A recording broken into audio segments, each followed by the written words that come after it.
رسول اللہ صلی اللہ علیہ وسلم نے بڑے احسن طریقے سے نوازا اپنی امت کے غریبوں کو مختلف طریقوں سے۔ اس میں ہمارے لیے سبق چھوڑ کے گئے کہ ایسا ماحول ہو تو کس طریقے سے نوازا جائے۔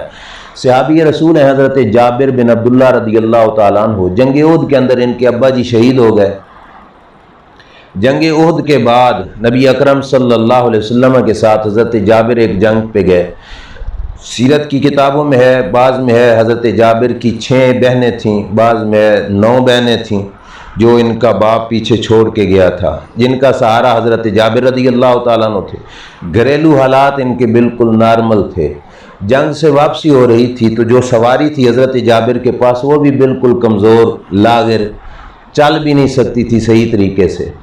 لشکر آگے نکل چکا تھا، حضرت جابر پیچھے پیچھے تھے۔ نبی اکرم صلی اللہ علیہ وسلم بھی لشکر کے پیچھے چلتے تھے تاکہ کسی کی کوئی چیز رہ گئی ہو تو وہ سرکار اس تک پہنچایا کرتے تھے۔ سرکار جا رہے تھے تو دیکھا کہ حضرت جابر کی سواری بڑی کمزور ہے اور پیچھے پیچھے ہیں۔ بڑی توجہ سے بات سمجھنا۔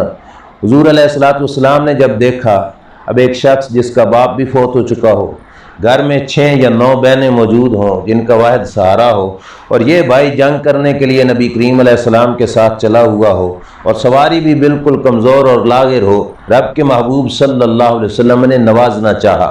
اب نوازش کا طریقہ دیکھو کیا ہے۔ فرمایا جابر تمہاری سواری نہیں تیز چلتی۔ عرض کیا یا رسول اللہ کمزور ہے، بیمار ہے، نہیں چل سکتی۔ اللہ کے نبی صلی اللہ علیہ وسلم کے ہاتھ میں لاٹھی تھی، اس لاٹھی کے 2-3 کچوکے لگائے، چوبیں لگائیں۔ حضور کی لاٹھی لگنے کی دیر تھی، سواری تیز رفتار ہو گئی، صحت مند بھی ہو گئی، تیز رفتار بھی ہو گئی۔ لشکر بعد میں مدینے میں پہنچا، حضرت جابر کی سواری پہلے مدینے میں پہنچ گئی۔ سواری کمزور ہو تو قیمت زیادہ ہوگی یا تیز رفتار ہو تو قیمت زیادہ ہوگی؟ تیز رفتار کی قیمت زیادہ ہوگی۔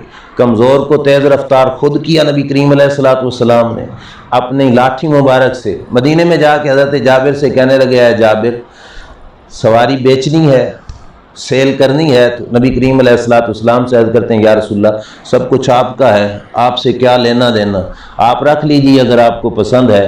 سرکار نے فرمایا نہیں، مفت میں نہیں دوں گا، اس کا کچھ ہدیہ پیش کروں گا، قیمت لگواؤ، وہ قیمت میں دوں گا۔ حضرت جابر رضی اللہ تعالی عنہ نے بار بار کہا، لیکن حضور علیہ السلام نے فرمایا نہیں قیمت دینی ہے۔ قیمت لگوائی گئی، حضرت جابر کو سواری کی قیمت اچھی قیمت لگ گئی کیونکہ اب سواری صحت مند بھی تھی، تیز رفتار بھی تھی۔ وہ قیمت حضور علیہ السلام نے حضرت جابر کو دے دی۔ حضرت جابر رضی اللہ تعالیٰ عنہ جس وقت قیمت لے کے جانے لگے تو آپ نے فرمایا جابر ادھر آؤ، پاس بلا کے کہا سواری میری ہو گئی تھی، یہ پیسے تیرے ہو گئے تھے؟ عرض کیا جی ہاں یا رسول اللہ۔ فرمایا اب یہ سواری میری طرف سے تمہیں تحفہ ہے، سواری بھی لے کے جاؤ۔